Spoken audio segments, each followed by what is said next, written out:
I've never actually really thought of myself as somebody who scares easily. I live alone in the city, I've travelled plenty, and I like my alone time. But after what happened last fall, I don't think I'll ever stay in a rural area again, especially not by myself. This happened in early October when I agreed to house sit for an old friend of mine, Julia. We grew up together, but she ended up moving to Minnesota after college. Her place is massive, almost like a modern farmhouse mansion way out in the country.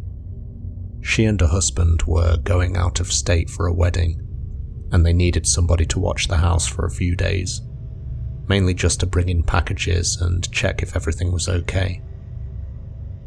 It worked out perfectly. I'd been feeling burnt out from city life and needed a break. I figured I could relax, read, and maybe go for walks in the woods near their property. Honestly, I was excited. Just some alone time away from the traffic and constant deadlines. I thought it was going to be a quiet weekend in the country, but I couldn't have been more wrong. I got there Friday afternoon. The sun was low and the whole drive up was beautiful, open roads and rolling hills. Julia had warned me that the house was kind of a maze, and she wasn't kidding. It was big, with long hallways and high ceilings, and way more rooms than two people needed. But it was nice, and it was warm, and it was lived in. The nearest neighbour was a 10-minute walk away through the trees, and that's only if you knew where you were going. The place felt peaceful, exactly what I needed. That night I made some dinner, curled up with a movie and crashed in the guest room. No weird feelings, no creepy vibes, just silence broken up by the occasional barking of a distant dog. I woke up feeling great. It was one of those crisp, cool mornings where the air actually makes you feel more awake. Around 10 I decided to head out into the woods for a walk. There were trails that wrapped behind Julia's property and stretched all the way into the public forest land. About 30 minutes in, I ran into somebody, a man, maybe in his late 40s, walking alone. He was wearing a camo jacket, jeans and a cap. He gave me a polite nod and struck up a conversation, asked if I was from the area. I told him I wasn't and that I was staying with a friend for the weekend. He smiled and said something like, "You're a long way from the city then." He had a local accent, thick but clear. At first he seemed harmless, friendly even. He said he walked these woods most mornings and liked it when the tourists stayed away. But then something shifted. He started asking a few too many questions. Where I was staying exactly. How far out of town did I actually live? Was I alone? I gave vague answers, but accidentally let slip that I was house-sitting for friends. But I did leave out the address. I tried to be polite while slowly inching away. I told him I should get back before it got too late. He asked if I was sure and that he could show me a shortcut. My heart skipped a beat and alarm bells rang in my head. I smiled and said no thanks, and I told him it was nice talking to him, but I really needed to go. I don't think he followed me, but I swear I could feel his eyes on my back for a while. Something about the way he looked at me didn't feel curious. It felt calculating. By the time I made it back to the house, I had mostly shaken off the weird feeling. I figured it was just a local being nosy.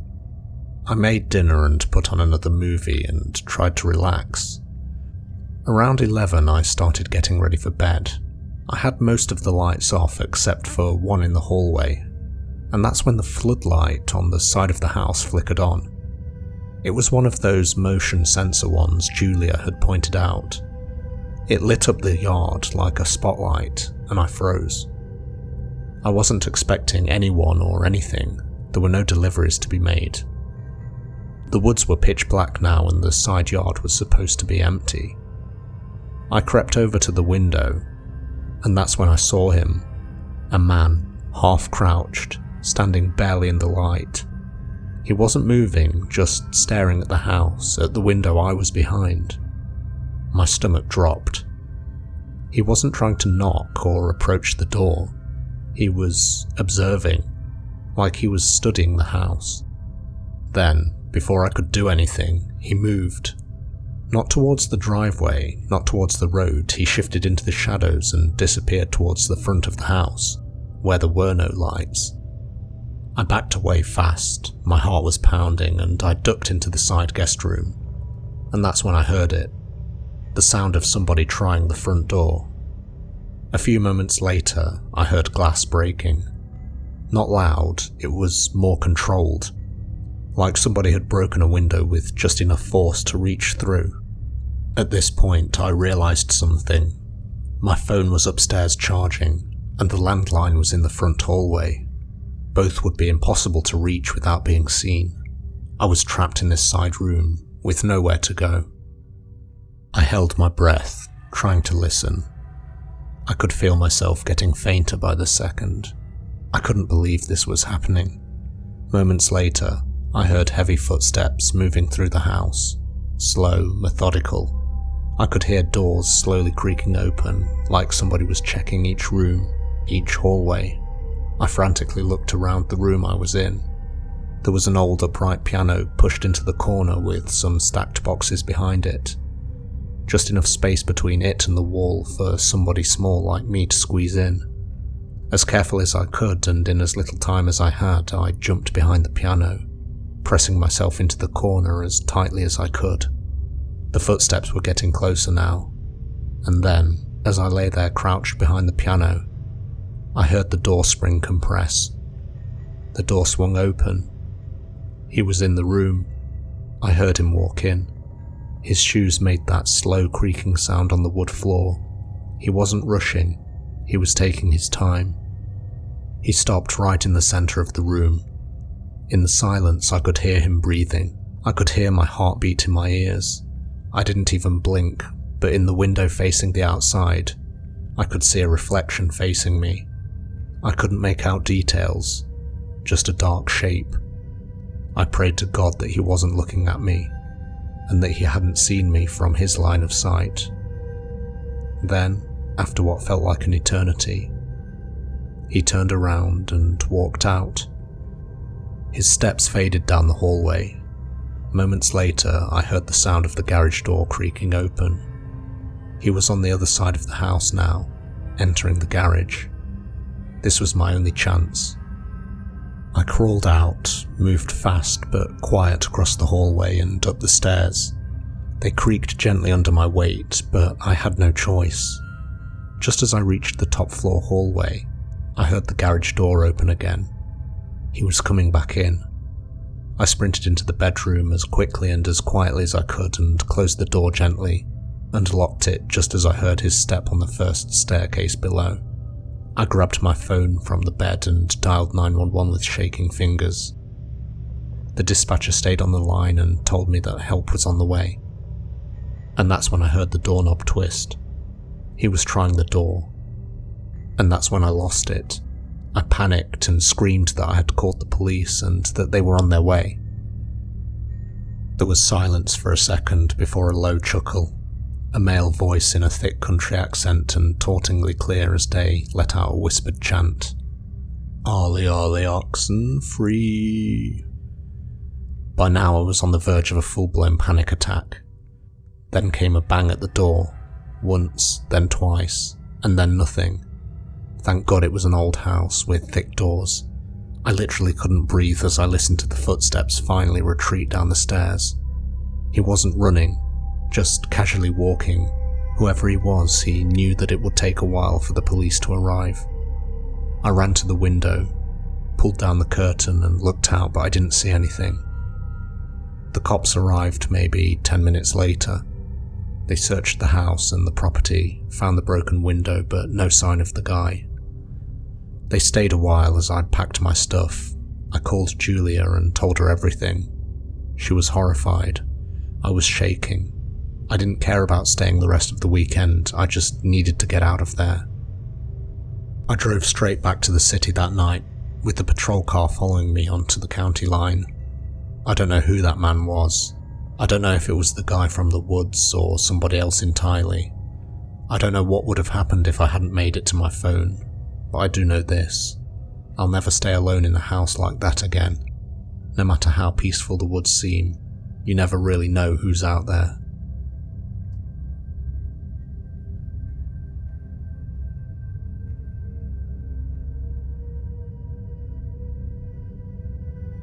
I've always thought of myself as a level-headed person. I don't panic easily.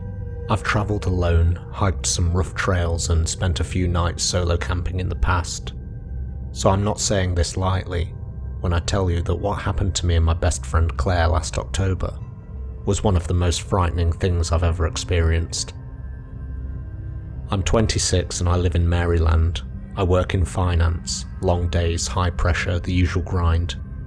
Claire and I work at the same company, and we clicked early on over a shared love of the outdoors.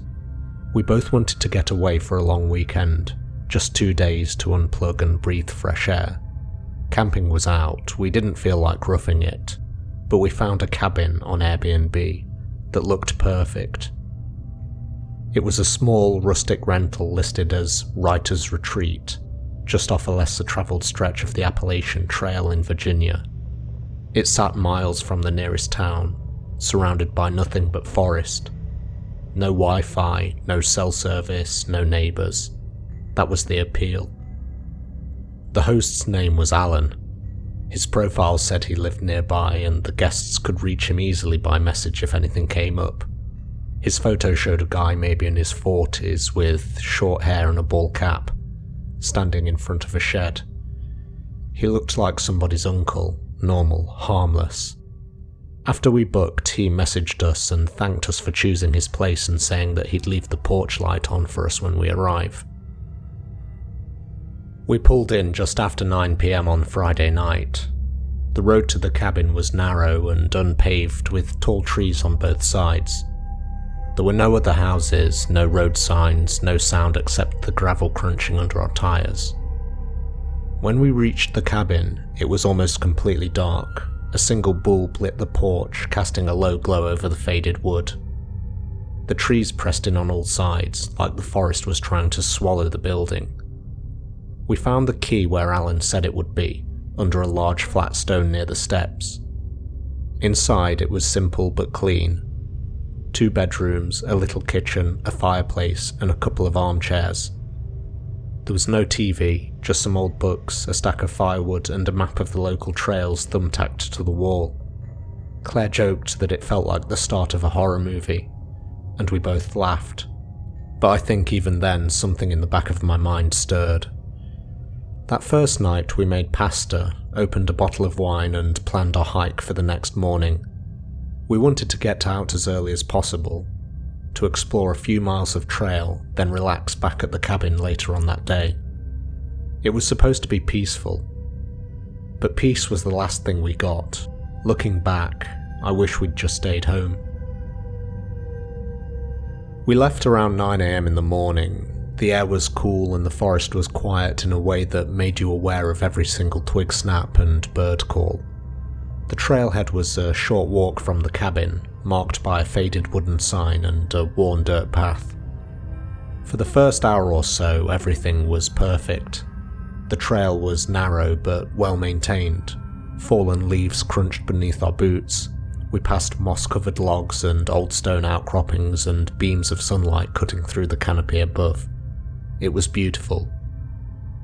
Eventually we found a spot to stop and eat. It was an opening in the trees with a fallen log to sit on. That's when Claire mentioned it. She said she thought she'd noticed something behind us a few times. A shape or a figure of a man. Not close, but not far either, just enough to make her doubt herself. I hadn't noticed anything myself, but when she said it, the way she said it, calm but careful, made me sit up and listen. After lunch we packed up and started heading back. I walked behind her, glancing over my shoulder every so often, just in case there was someone. About 15 minutes later I saw it. Far down the trail, maybe 200 feet, somebody was standing between the trees. They weren't moving, just standing still, watching us. kind of half hiding but also probably aware that we saw them. I slowed, staring, trying to make out the details, but the figure was just too far away. They wore dark clothing and blended in with the trees. But when I looked again, moments later, they were gone, just like that.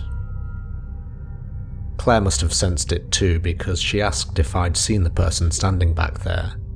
I said yes. Neither of us said anything else. It was weird. We carried on, both hoping that if we didn't mention it, it wouldn't seem so much of a big deal, but the hike back felt longer. Every sound seemed closer, and every rustle of leaves made my heart jolt. We didn't see the figure again, but we didn't stop to rest either. We had those vibes, you know, that feeling when somebody's watching you, even though you can't prove it.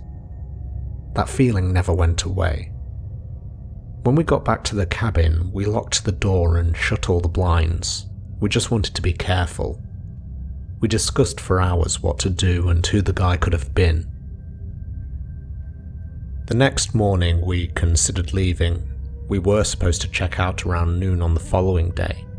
Part of me wanted just to pack up and go early, but Claire suggested one more short hike. Nothing intense, just a quick out and back to shake off the nerves from the day before. It was bright out and everything looked different in the sunlight, less eerie and much less threatening. We figured whatever or whoever we saw yesterday was just a random hiker, and after some rest, the whole ordeal didn't seem so serious. In fact, we kind of joked about how silly we'd been to be so jumpy. We stayed close to the trailhead, moving slow, talking casually, but after a few miles, something felt wrong. Claire stopped and turned towards me. She whispered that just like yesterday, she'd noticed somebody behind us.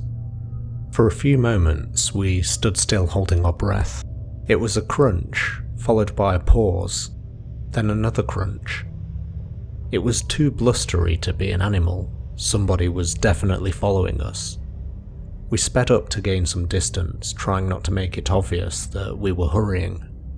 We cut off the trail towards a cluster of brush and thick trees that would hide us and give us a good view of the trail. We ducked down and crouched behind a fallen log, hidden by branches. I felt my heart beat in my ears, and then the footsteps came closer. Somebody was walking the trail, slow, controlled, like they were trying to move quietly but not quite succeeding. I held my breath.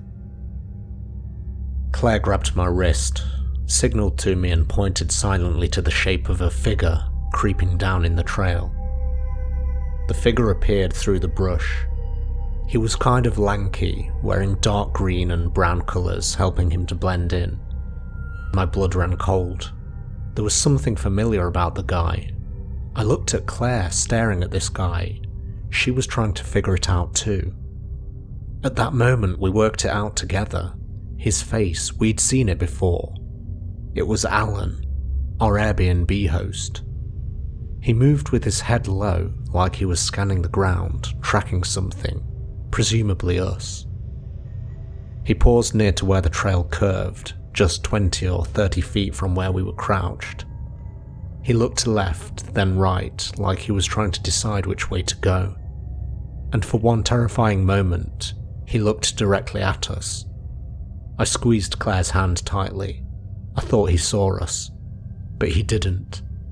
After a long pause, he continued along the trail, keeping low, trying to stay out of sight. We stayed frozen for a few more minutes. I was afraid to even breathe.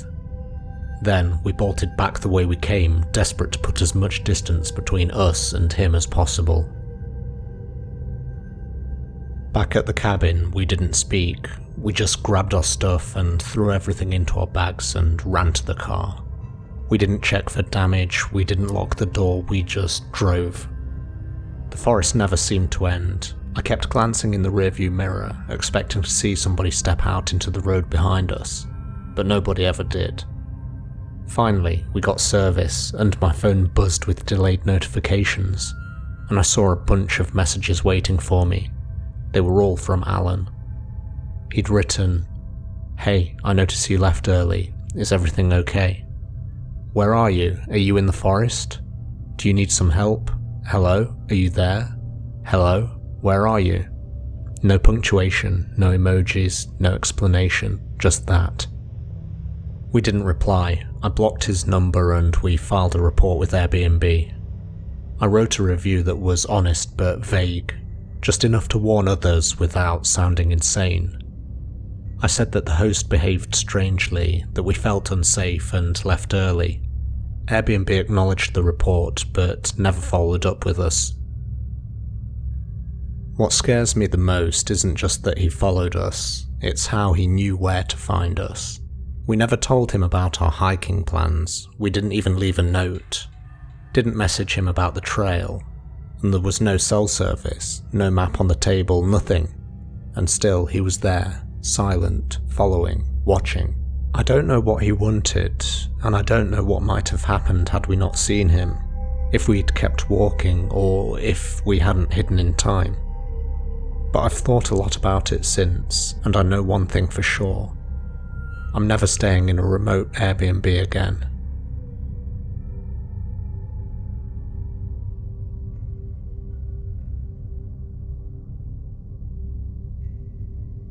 I'm not the kind of person who scares easy.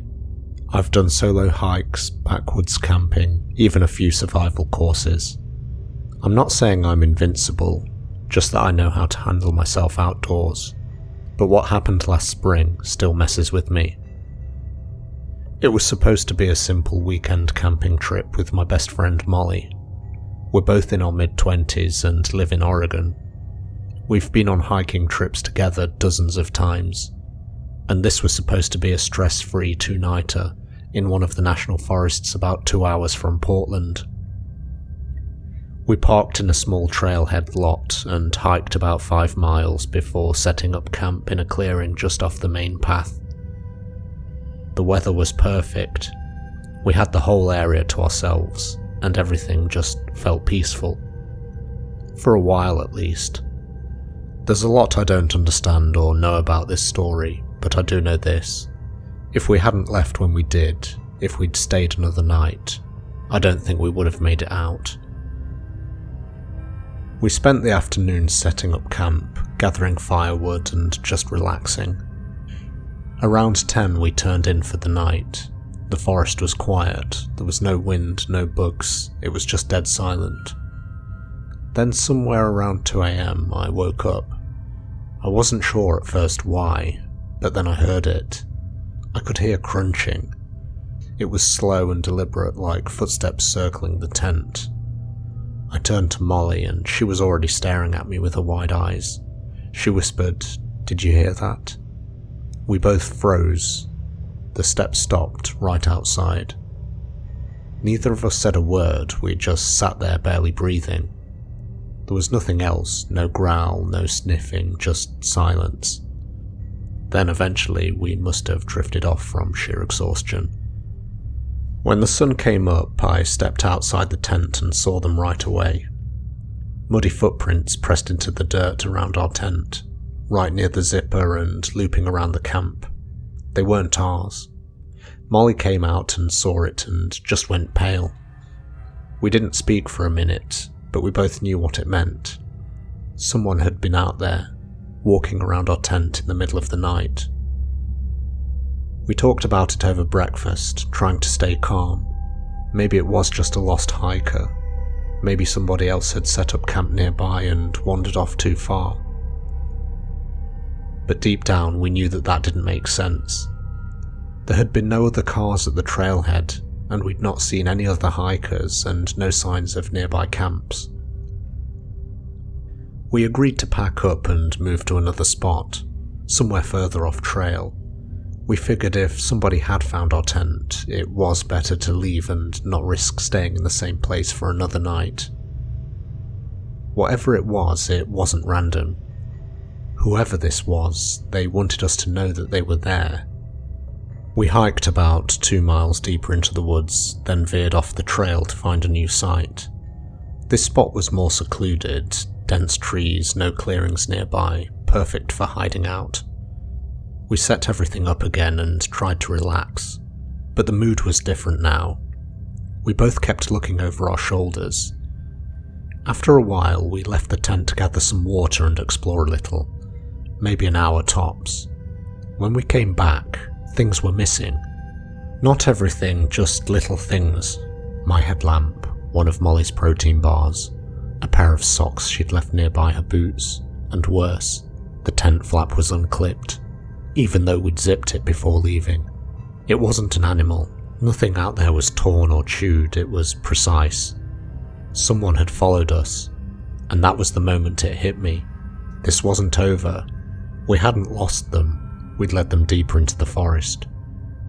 We didn't talk about it for long, we just gave each other that look and agreed. We needed to get out. Not in the morning, but now. We broke camp as fast as we could, shoving our gear into our packs, barely checking if we had everything.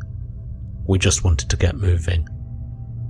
We'd been hiking back for maybe an hour, sticking to the main trails as best we could, when we spotted smoke rising through the trees off to the right. We followed it a short way off the path and found a smouldering campfire, small, fresh, and still warm. There was no tent, no sleeping bag, just a tarp strung between two trees. Inside the shelter was a single crumpled snack wrapper, the same brand that Molly had packed. One of hers had gone missing earlier. We stared at it. We didn't say a word, we didn't touch anything. We looked around and there was no sign of anybody there, but that didn't mean they weren't there. We turned around and kept moving fast. The trail followed a creek for a while, and at one point we decided to stop and refill our bottles. I stayed with the bags while Molly climbed down the embankment towards the water. 5 minutes passed, then 10. I called her name, but there was nothing. I walked up and down the trail, shouting louder each time. The forest was quiet, way too quiet. I was starting to panic when I heard something crashing through the brush behind me. It was Molly. She stumbled out, scraped and pale, eyes wide like she'd just seen something that she couldn't explain. I ran to her and asked where she'd gone. She just said, "I got turned around. I didn't know where I was." I asked her if she saw somebody. She shook her head, but the look in her eyes told me everything. She didn't want to say it, but something had happened. I whispered to her, "Is somebody watching?" She just said, "We have to go now." Her eyes told me everything I needed to know. Somebody was out there, and somebody was watching. We power hiked the entire way back, barely talking. Every few minutes we stopped and listened, convinced we were being followed. When we finally made it to the car, the sun was just starting to set. We locked the doors and started the engine and didn't stop until we hit the nearest gas station an hour later. I kept asking Molly what she had seen and what had happened, but she just wouldn't tell me. I still don't know who that person was, or what they wanted, or what happened to Molly. Clearly something did. All I can piece together is someone had found us in the middle of nowhere. They followed us, moved our things, took our things, watched us while we slept, and something did happen to Molly. Something she's never even shared to me, her best friend. If Molly hadn't come back when she did, I don't know what would have happened. I reported what happened, but Molly refused to make a statement, and without her testimony, I doubt anything will be taken seriously. We've never gone into the wilderness alone again. We always go with groups or our boyfriends. So please remember my story and stay safe out there.